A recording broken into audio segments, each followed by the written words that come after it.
Haleluya, puji Tuhan, salam sejahtera bagi kita semua, keluarga GPDI LSAD Magelang.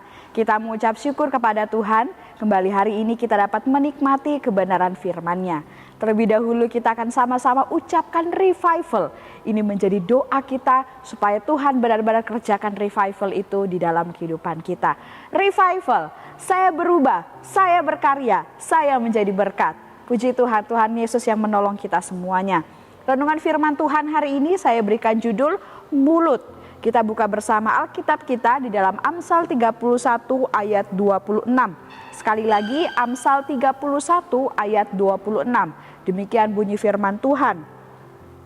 Ia membuka mulutnya dengan hikmat, pengajaran yang lemah lembut ada di lidahnya. Terlebih dahulu saya akan bacakan ayat ini dalam Alkitab terjemahan sederhana Indonesia. Demikian firman Tuhan, ucapannya selalu bijaksana, memancarkan pengajaran dan kasih sayang. Bapak Ibu yang diberkati oleh Tuhan, kita akan kembali membahas tentang bagaimana kita harus mempersiapkan diri kita menjadi mempelai wanita Kristus yang cakap, yang menyukakan hati Kristus, yang berkenan di hadapan Kristus.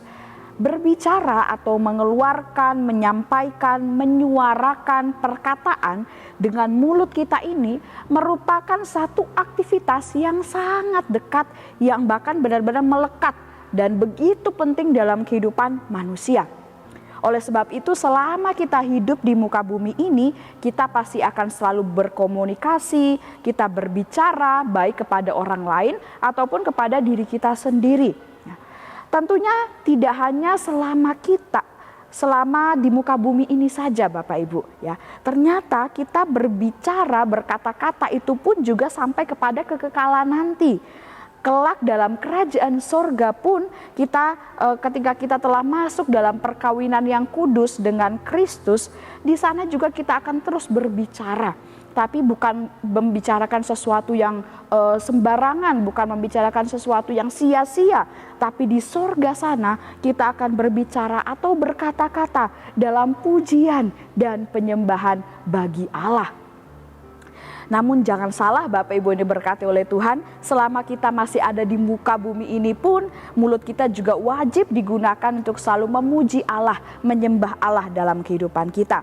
Jika kita tidak menyembah dan memuji Allah sejak kita masih ada di muka bumi ini, maka kita tidak akan bisa memuji Allah, menyembah Allah di dalam kerajaan sorga kelak. Nah, karena hal inilah maka kita sebagai mempelai wanita Kristus, kita harus mempersiapkan diri kita sejak saat ini, sejak kita masih ada di muka bumi ini, yaitu bagaimana kita harus menjaga, kita harus mengawasi, mengendalikan mulut kita supaya hanya digunakan untuk menyampaikan hal-hal yang baik, hal-hal yang benar sesuai dengan kehendak Kristus itu sendiri. Nah, seperti apa caranya Bapak Ibu yang diberkati oleh Tuhan?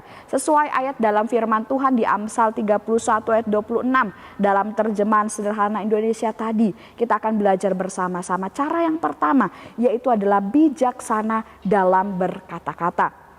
Tidak hanya sekali saja, tetapi selalu. Nah, itu yang dituliskan di dalam ayat tadi. Kita semua harus menyadari betapa perlunya, betapa pentingnya kita untuk sangat berhati-hati, untuk sangat waspada ketika kita berbicara, khususnya kepada orang lain. Di zaman sekarang bahkan tidak hanya dalam perkataan langsung saja, tetapi dalam bentuk tulisan atau ketikan kata-kata yang kemudian kita masukkan ke dalam media sosial atau chatting. Nah, apapun keadaan kita, apapun kondisi kita, entah kita sedang dalam bahasa sekarang dikatakan bad mood ya, atau sedang kesal, sedang tidak bersemangat mungkin, atau sedang bosan, dalam keadaan baik-baik saja, atau ketika sedang bercanda sekalipun, kita harus sangat berhati-hati dan bijaksana dalam berkata-kata atau dalam berucap. Kata-kata lisan maupun tulisan itu sangat perlu diperhatikan karena sangat rawan menimbulkan hal-hal yang tidak diinginkan. Nah, inilah yang harus kita terapkan di mulut kita, Bapak Ibu ya, dalam kehidupan kita, di setiap ucapan kita, ya, pesan tulisan yang kita masukkan ke media sosial atau chat tadi, semuanya harus dalam keadaan yang diawasi, ya, semuanya harus bijaksana, kita atur, kita kendalikan semuanya. 1 Petrus 3 ayat 10 sampai ayat yang ke-11, demikian firman Tuhan. Siapa yang mau mencintai hidup dan mau melihat hari-hari baik, ia harus menjaga lidahnya terhadap yang jahat dan bibirnya terhadap ucapan-ucapan yang menipu. Ia harus menjauhi yang jahat dan melakukan yang baik. Ia harus mencari perdamaian dan berusaha mendapatkannya. Nah, ayat firman Tuhan ini kiranya menjadi pengingat dan pagar bagi mulut kita dalam berkata-kata, supaya kita selalu bijaksana dalam berkata-kata, kita berhati-hati saat kita berbicara. Nah, kemudian cara yang kedua, Bapak Ibu, kita akan melihat yaitu bagaimana dari mulut kita ini kita harus menyampaikan ajaran-ajaran yang baik dan benar. Hal ini tidak hanya berlaku bagi orang tua kepada anaknya saja, Bapak Ibu, tetapi kepada siapapun kita berbicara, terutama ketika kita sedang menasehati, ketika kita sedang memberi saran atau masukan ataupun menegur sesama kita. Yang kita sampaikan kepada mereka tentunya harus sesuatu yang dapat menguatkan, dapat membangkitkan, dapat memotivasi, dan kemudian menuntun, mengajarkan, memberitahu mana yang baik, mana yang benar, mana yang harus dihindari, dan sebagainya. Nah, tetapi dalam menyampaikan hal ini juga tidak semudah yang kita bayangkan, Bapak Ibu, kita asal ngomong saja gitu ya. Tidak demikian, tapi kita perlu betul-betul hikmat daripada Tuhan. Kita belajar firman Tuhan, kita mengenal, mengerti kehendak Tuhan, supaya jangan sampai yang kita sampaikan, yang pengajaran-pengajaran yang kita beritahukan itu hanya dari pikiran dan pendapat kita sendiri, tetapi bukan berasal daripada Allah. Tentunya kalau bukan berasal daripada Allah tidak akan memberkati orang lain, tapi saat itu berasal daripada Allah, itu akan menguatkan, memberkati orang lain. Mazmur 37 ayat 30, demikian firman Tuhan. Mulut orang benar mengucapkan hikmat dan lidahnya mengatakan hukum.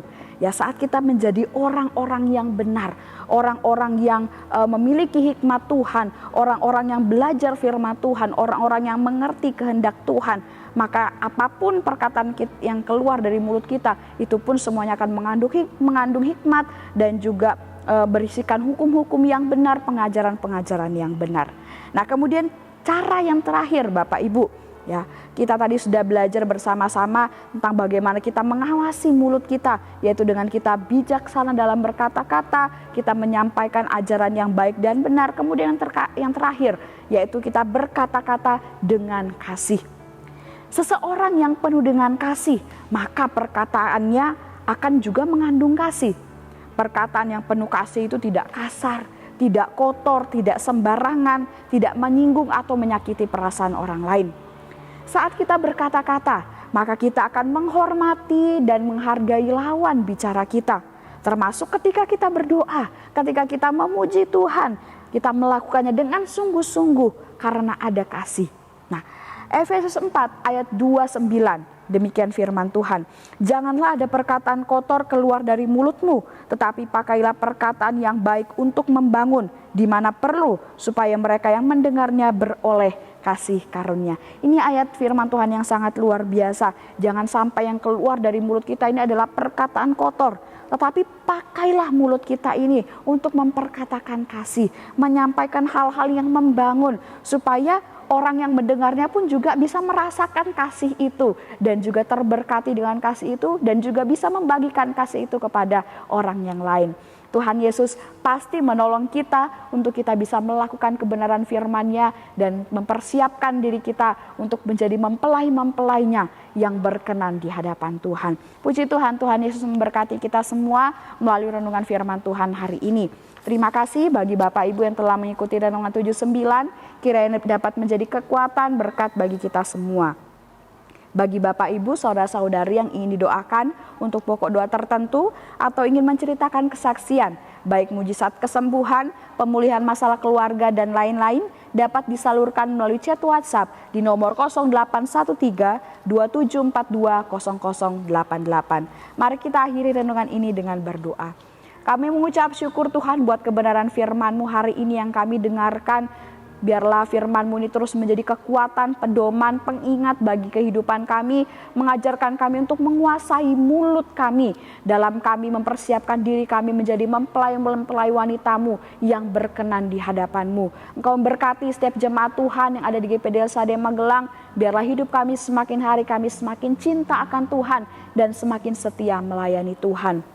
Ya Tuhan, keluarga GPD LSAD Magelang senantiasa membawa kematian Yesus di dalam tubuh kami, supaya kehidupan Yesus juga menjadi nyata di dalam tubuh kami. Kami aminkan setiap firman-Mu dalam kehidupan kami Tuhan. Kami mengucap syukur dalam nama Tuhan Yesus. Haleluya. Amin.